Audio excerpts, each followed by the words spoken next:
kinatong ibanghilyo mauning kining pagtabang. Klaro kayo nga atong ibanghilyo sa 10 Commandments gihimong duha, higugma ang Ginoo, higugma ang imong isigataw. So kining 10 Commandments ayaw ninyo ayaw ra kung yun ang ibutang dili lamang sa iyong nahuna ang 10 Commandments, okay? Ibutang po ng 10 Commandments sa iyong kasing-kasing, na? So kung gikas kasing-kasing mahimo ang imong buhaton nga para sa imong isikaingon. Unsa man ning hitabuan ano ningon sa niini tungod sa katong tawo nga gitulisan gibadhigan didto sa dalan sa Jericho. Okay, kining dalan nga Jericho dagha kining badlungon. Na dinha ang mga tulisan, na dinha ang mga atang. Bisag kisali atangan sa bungiro, no? So unsa lang. Kini ra bang dalan sa Jericho wala kini maatiman kay daghalagin tulisan, no? So kay baba mo nga magisgot tag dalan lain nga topic, no? Kining dalan importante kini, di ba? Kung natay dalan nga ri nagisuga o solar aron makita sa mga tao labi na to naglakaw gabi, di ba? Atong dalan na ri bati kayo bisan asa sa Pilipinas ang dalan dali kay guba, dali kay libaong, di ba? Haska ang solar dahil kimapawong. Kana tungas dan kana mga reflector. Sus di abtag duha ka tuig di hanag nga ponder na. Kibaw ba mo nga ang nindot nga muhimog dalan, no, duha kanasod. Unas tanan ang Amerika.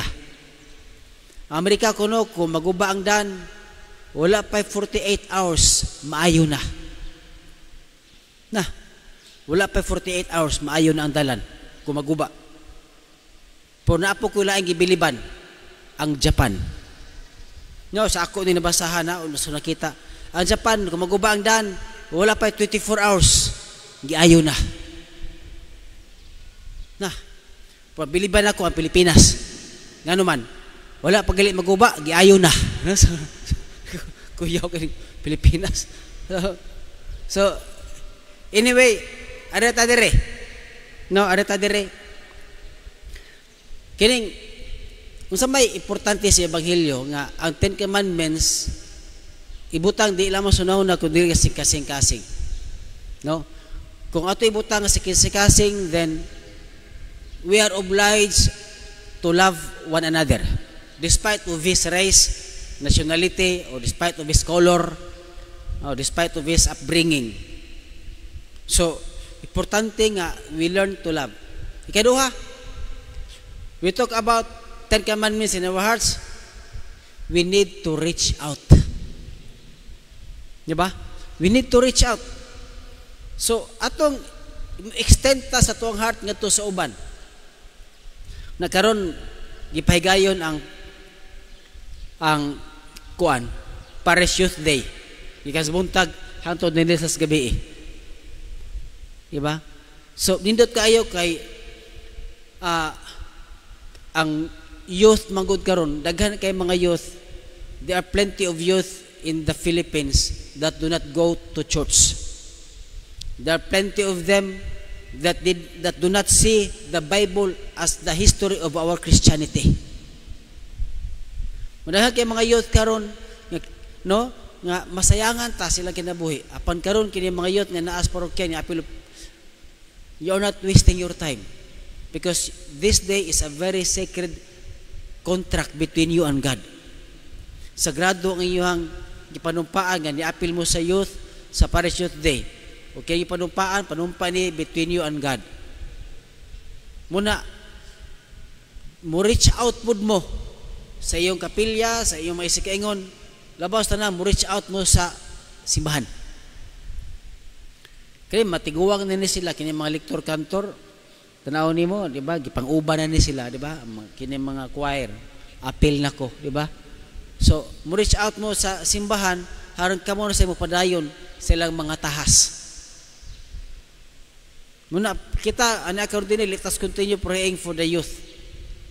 Nga nga active kayo no through the PYCC officers nga aktibo kayo pinanguluhan nila ni Jam no uban pa mga officers. So mo na nga ato silang suportaan kining mga youth nga ni karon dinhi.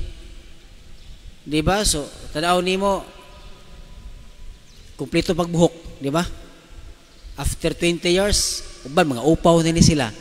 Pero ang kanindot, they devote their time, they devote plenty of their time for the Lord. Di ba? So, mo na, ato reach out sila. Reach out po mo sa mga youth. Kaya, di ba po pwede nga, di mo nila din sa tabangan. Di ba? So, salamat kayo kay napahigayon yun ang parachute day. No, so, mubiya namin nga, mubiya na ko nga rin.